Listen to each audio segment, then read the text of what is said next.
Your true wealth is your time and freedom. Money is just a tool for trading your time. It's a container to store your economic energy until you're ready to deploy it.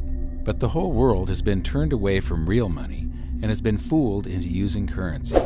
A deceitful impostor that is silently stealing your two most valuable assets, your time and your freedom. Welcome to the rabbit hole. We are entering a period of financial crisis that is the greatest the world has ever known. The wealth transfer that will take place during this decade is the greatest wealth transfer in history. Wealth is never destroyed, it is merely transferred, and that means that on the opposite side of every crisis there is an opportunity. The great news is that all you have to do to turn this crisis into your great opportunity is to educate yourself.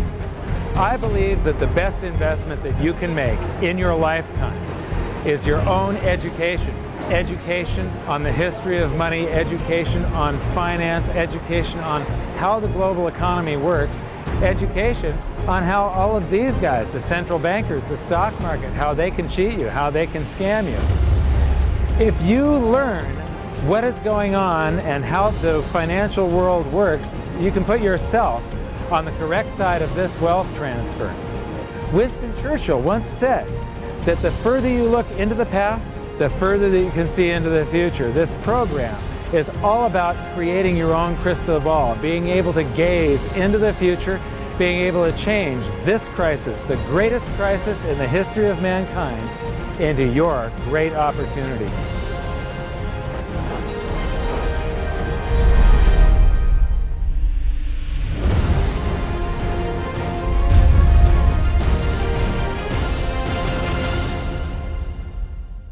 The hidden secrets of money, some of them are hidden in plain sight. They're like right in front of you.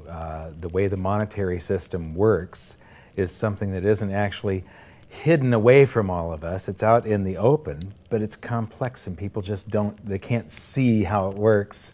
It's hard for them to imagine that we're living in such a hoax. Others are meant to be secret, but the truth is slowly coming out, like the Federal Reserve being a private corporation and not really part of the U.S. government. But when I started studying this, what I found was that there was no place that I could point people to where they could get it all in one spot. And so I basically decided to write my book about it and consolidate monetary history, economics, the markets, fundamentals of gold and silver.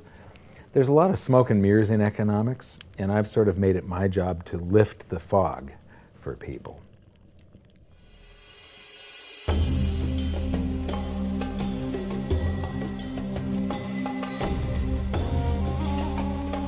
Welcome to Egypt.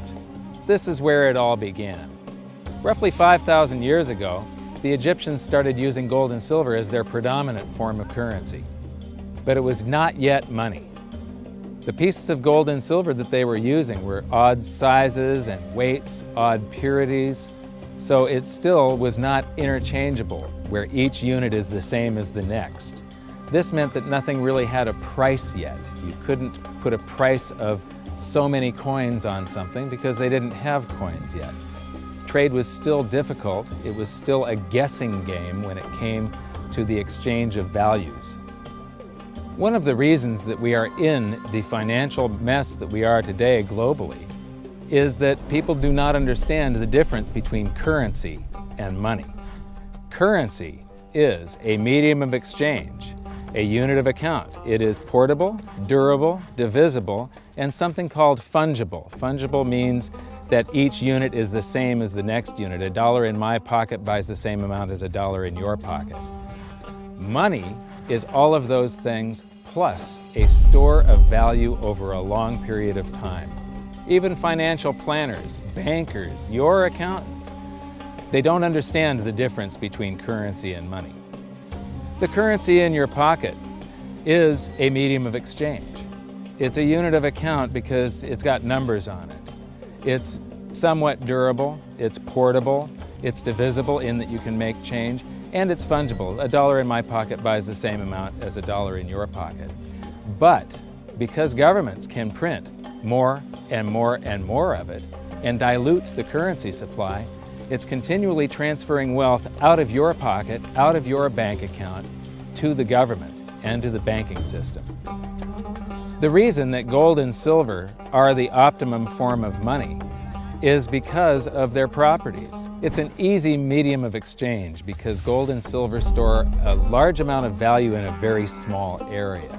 It's a unit of account. Pure gold has the same value all over the planet. So an ounce of gold buys the same amount here in Egypt as it would in China or in the United States. It's durable. The same gold that Egyptians were using in trade 5,000 years ago is still here with us today. It does not corrode. It's divisible. You can make change with it. It's very portable. You could use something like oil as money. It's just that you can't carry around a barrel of oil on your back. It's fungible. Pure gold is the same wherever it is on Earth. Pure silver is the same wherever it is on Earth. It's limited in quantity. That's the reason that it maintains its purchasing power. Governments cannot print it. Over the last 5,000 years, only gold and silver have maintained their purchasing power. There have been thousands upon thousands of fiat currencies, currencies that are unbacked by gold or silver, and they have all gone to zero. It's a 100% failure rate. Well, fiat currency, of course, is a currency that exists at the dictate or by fiat from a government. You say they have their printing presses, and the paper money rolls off the printing presses. And then they give it the fiat designation, which makes the currency official. It's just worthless paper. But when Ben Bernanke gives it the special sign, and they have the cult meeting at the Federal Open Market Committee meetings, it suddenly becomes currency. If you look at what's really going on, it's a con game. And so there's confidence. Well, the Federal Reserve is very forthright about what they're doing. If you read their websites, they'll tell you it's a confidence game. They tell you that there's no intrinsic value in their money. They'll tell you that they print it backed by absolutely nothing. They actually display all these facts. But if you tell somebody in the public that this stuff is created out of thin air, there's no backing whatsoever, it's absolutely worthless, it's about as valuable as monopoly money, they'll look at you like you're nuts. Is there an example throughout history of a fiat currency, a piece of paper that's unbacked by anything, surviving? Short answer, no. Long answer, no. And here's why. When Addison Wiggin took over at the Daily Record, when they got cranked up, Bill Warner asked him to catalog all of the fiat currencies throughout history and what happened to each of them.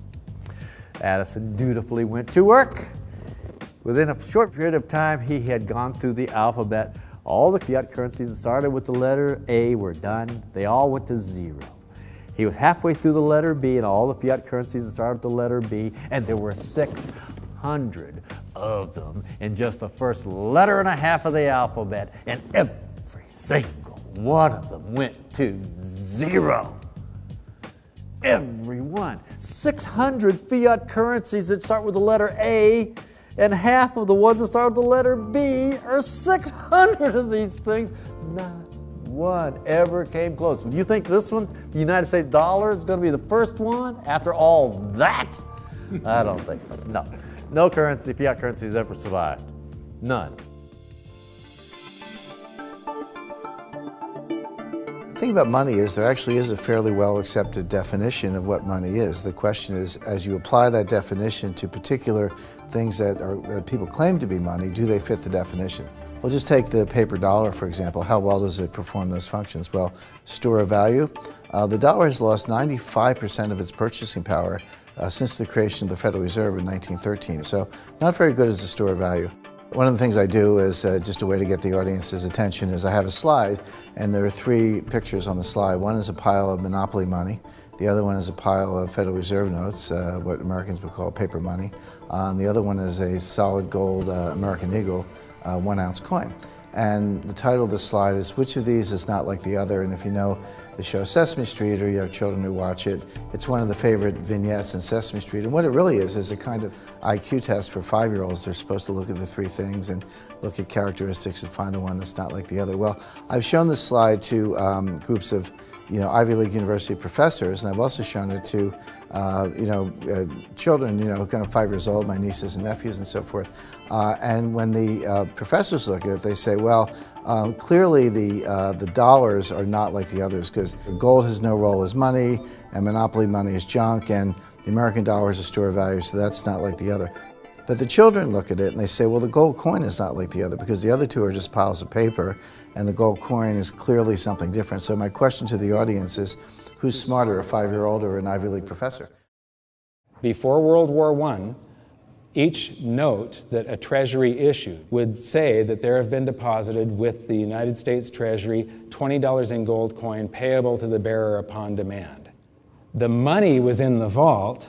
The currency was a note they gave you that was a claim check, only a claim check on the money, the same as if you go to the dry cleaners and you give them your shirt and they give you a claim check for your shirt. The value is that shirt at the dry cleaners, not the piece of paper that says that you own that shirt. So our currency that circulated was the paper US dollars, and they were claim checks on money. The next hidden secret is the difference between currency and money. Money must be a store of value and maintain its purchasing power over long periods of time. As we progress through this series, you'll learn that national currencies are really a tool used by the government and the financial sector to leech away your time and your freedom by stealing your purchasing power. So rather than storing your economic energy, currencies leak. Now compare that to the gold and silver the Egyptians were using. Like I started with, it still wasn't money because it wasn't interchangeable yet. But they were on the right track, as gold and silver have proven over thousands of years to be the ultimate store of value. Gold is only formed when a star explodes, a supernova, and it stays around forever. This is one of the properties that make it the ultimate money.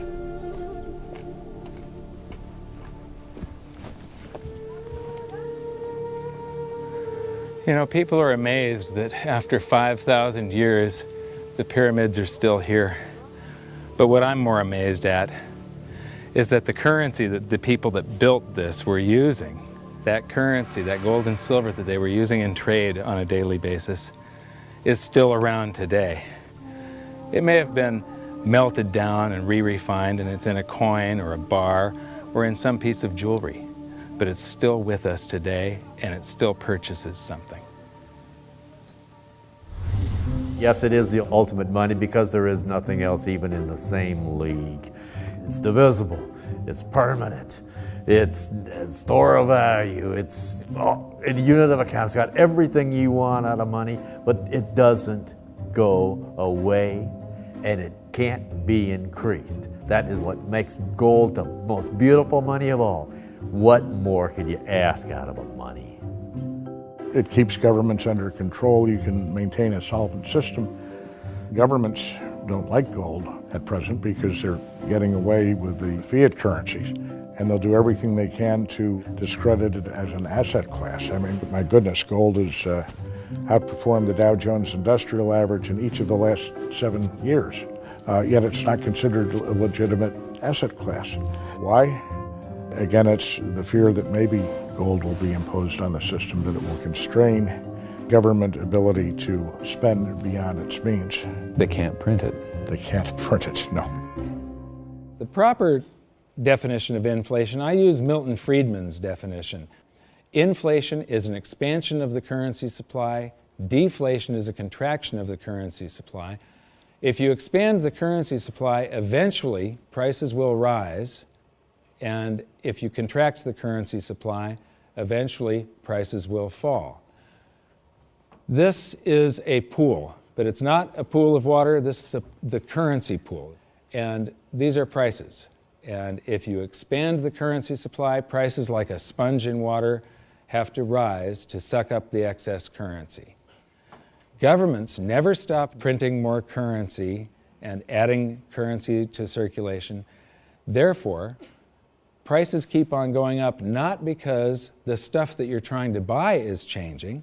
The real estate doesn't change. What has changed is the currency purchases less and less. It's the currency going down, not prices going up. The truth is, what we have that makes our world work right now is a big story. None of it's real. It's all just promises. And if you think about it, that's how currency began to work in the beginning. You know, before we had currency, we had barter. I'll give you 3 coconuts and you give me 4 fish, because that's kind of a fair exchange on coconuts to fish. But that got complicated, so we had to invent this thing called money to be a divisible, portable medium of exchange. And the challenge is that we lost that a long time ago when we lost having things of value be our currency. And now we have this thing called numbers and accounts. But trust me, it is not real. It's a big made-up story.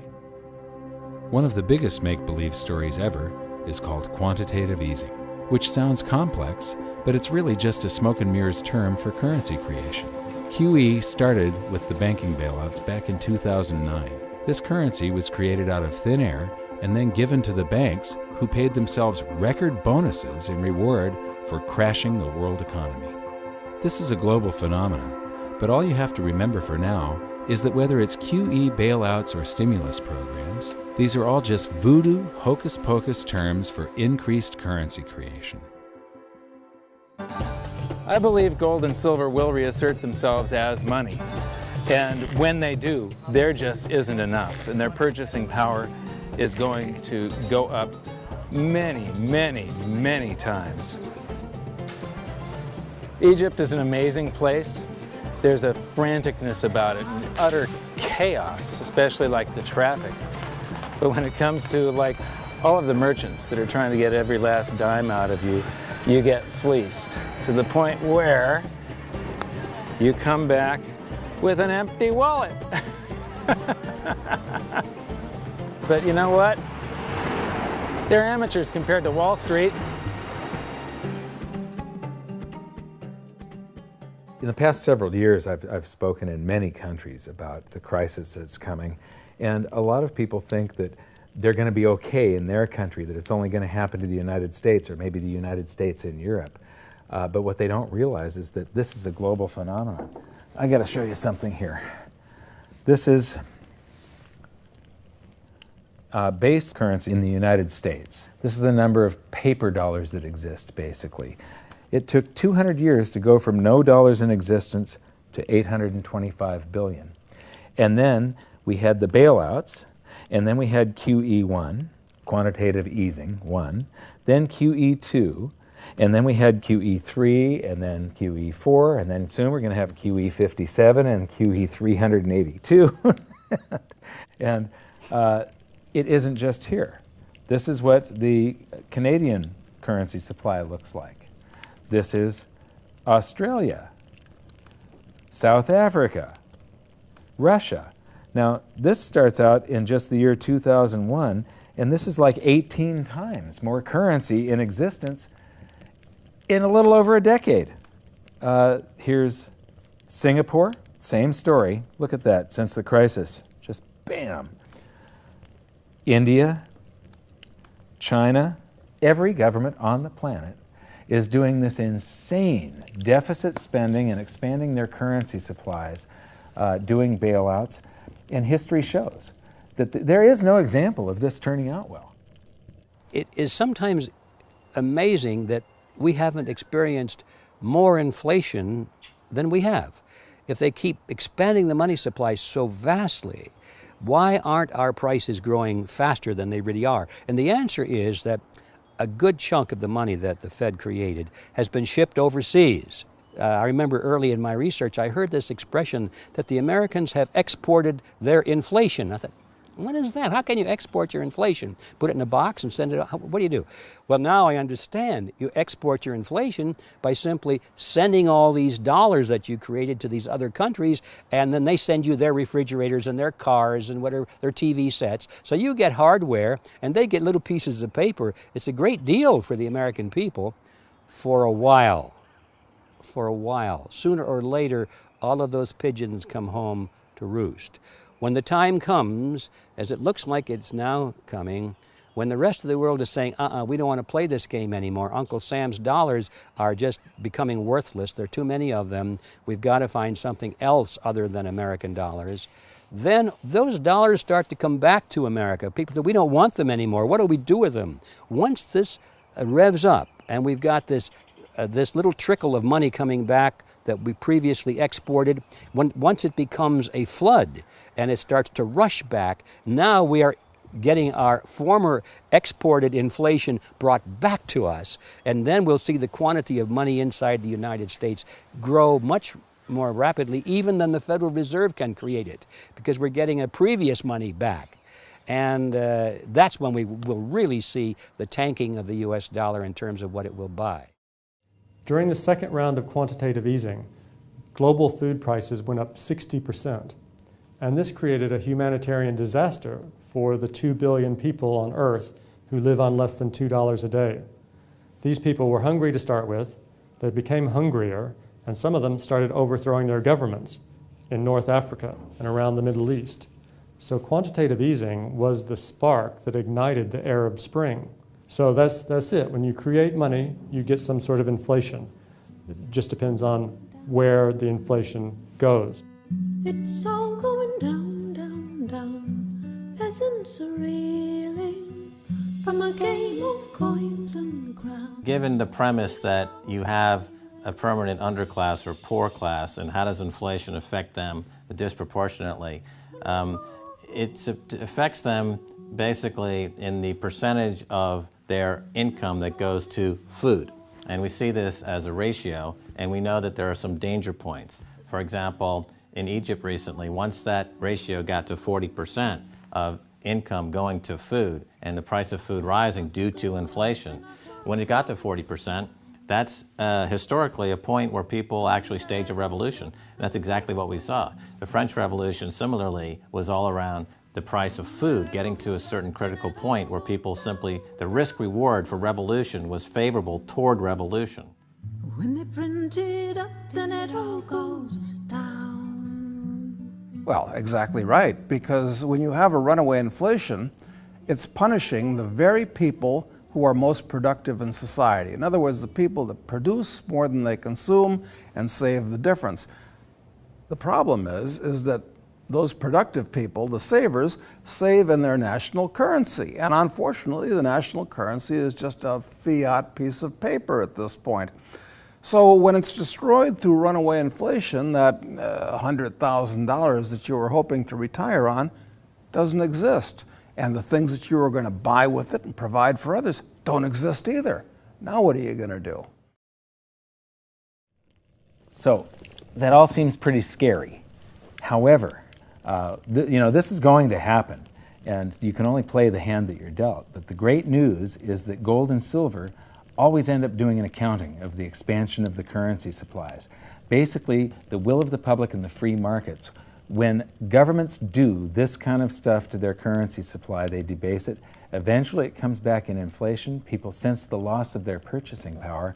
They rush back to gold and silver, and they bid the value of the gold and silver up in the country until it meets or exceeds the value of all the currency in circulation. This is a process that's been going on over and over again throughout history, except this time it's happening on a global scale. It has never before happened in all countries at once. And that means that this is the greatest wealth transfer in history. Therefore, it's the greatest opportunity in history, and it's not going to happen again in your lifetime. So now we've learned that your true wealth is your time and your freedom. Money is a trading tool that stores the economic energy that is your time and freedom, whereas currencies leak them away. Gold and silver are the ultimate money simply because of their properties. Fiat currencies are based solely on confidence and always return to their intrinsic value of zero. Governments don't like gold because it imposes restraint. Rising prices are a symptom of an expanding currency supply, and gold and silver always account for an expanding currency supply.